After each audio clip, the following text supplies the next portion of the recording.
How does this rank amongst the biggest events on the boxing calendar this year? Well, I think, you've got a great world title fight, vacant world title between the number one and number two in Terry Flanagan against Maurice Hooker. That's a great fight, two undefeated fighters, so that in itself is a decent fight. And Terry's going to become the second Mancunian to become a double weight world champion, so that's a little bit of history making. And we've got Tyson Fury's comeback fight, and Tyson Fury is, in boxing, everybody wants to see him come back. You've seen all the fans like him, they've all been watching him, and they like him being back on the scene again. He brings a lot to it, and he's on his road now to hopefully recover the titles he never lost in the ring. When this year began, were you actually believing that he was going to make this return? Because there has been... Yeah, sorry to interrupt your question. Yeah, I do believe he was always going to come back. And he's sort of, as he said himself, boxing has been the thing for him that's got him back, his sense of purpose back. He's been through a lot of problems, some self-inflicted, some that, out of not his own making. He's had been at the ring for a long time. He's hit rock bottom. A lot of his problems have been well documented, and he's shown a lot of character and a lot of determination to overcome that. And the only way for him now is to be up. And boxing seems to be his salvation and what he's enjoying doing and being involved with at the moment. And hopefully he can get himself in a position where he can challenge for those world titles again. Do you see him having one of those big world title fights this year? It may be. I'd be very surprised if it does, because you look at Anthony Joshua. He's fighting Povetkin, I think, in October or something like that, whenever it's going to be. So he won't fight again until next spring. And Wilder will fight whoever he's fighting. And he's got a mandatory. So these guys are going to be out of action until next year. Now there's a stacked undercard on this. We have Jack McGann transferring from MMA to the boxing world. How excited are you for him as a prospect? Well, I've never seen him fight as a boxer, so it's going to be interesting for me and see what the transition is. But he's very, very determined. I've had good reports of his preparation and certainly the sparring that he's been involved with. Everybody says he gives a very good account of himself. It's a totally different, not ball game, but a totally different game for him. So we'll see how he settles down. But again, it's one of those intriguing and exciting events. We also have Nathan Gorman, who was turning heads at the open workouts the other day, and today he got a massive reception here. What are your thoughts on him as a potential future contender in the heavyweight division?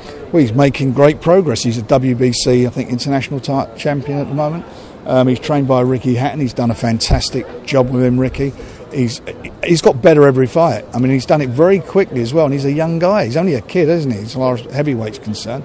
And I like Nathan. I think he's got a lot going for him. So it's quite a sexy division in the UK at the moment, with all the heavyweights and the up and coming heavyweights.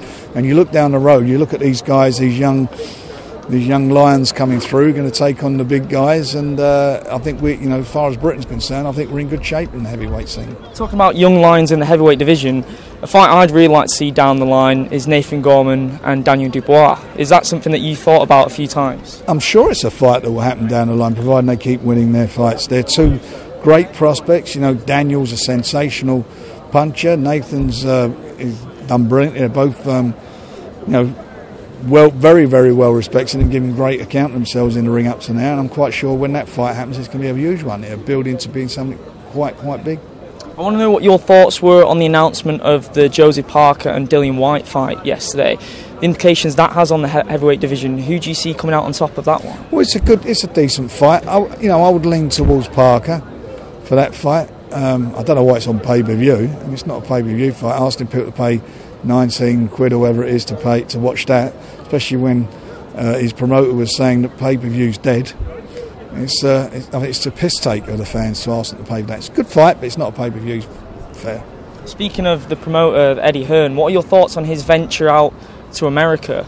I don't know. It sounds quite exciting and quite intriguing. We will see. Time will tell. A lot of people have tried to find different way and do boxing in a different fashion and deliver it to the fans.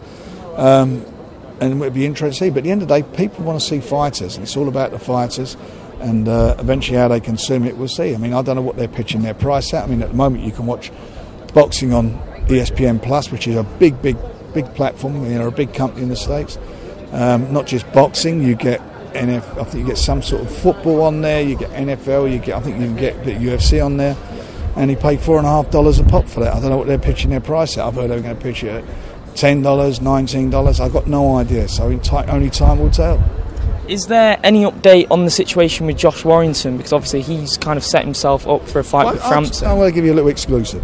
Where we are on this with Josh Warrington, we wanted to obviously make Josh Warrington and Carl Frampton. They both, he beat Lee Selby in a great performance. He's not ready. He would not be ready in time. He came out of a hard training camp and it was a tough fight. I thought he really acquitted himself well. I thought he well won the fight. And I really fancied him going into that fight. But he's not going to fight now until probably October. Carl's fighting, as was well documented, on the 18th of August. And those two guys, providing they win their respective fights, will get it on by the end of the year. Is there anyone in mind at the moment who Frampton would be facing? Well, it's looking who's available. I mean, the obvious fight is Valdez, but he's got a broken jaw, he's out of action. They can't restrict him his title because he's still within time to recover from his injury. And once he does, we'll see where we go with that one. But Carl is the interim champion, and we will deliver a fight for him at Windsor Park that hopefully the fans will enjoy and watch. And we just have to put the big unification up between the domestic rivals until towards the end of the year. And where does that leave Selby in the situation? I've got no idea. Best ask his manager. Okay, and finally, a prediction of how the fight with Fury and Safari goes. How long do you see this one last? I think Tyson will stop him. How long? I think when he gets to him. I don't know what this guy's chin's like, to be quite honest. He's never been stopped, has he? He's won all his fights, so who knows? He may have a granite chin. We will find out.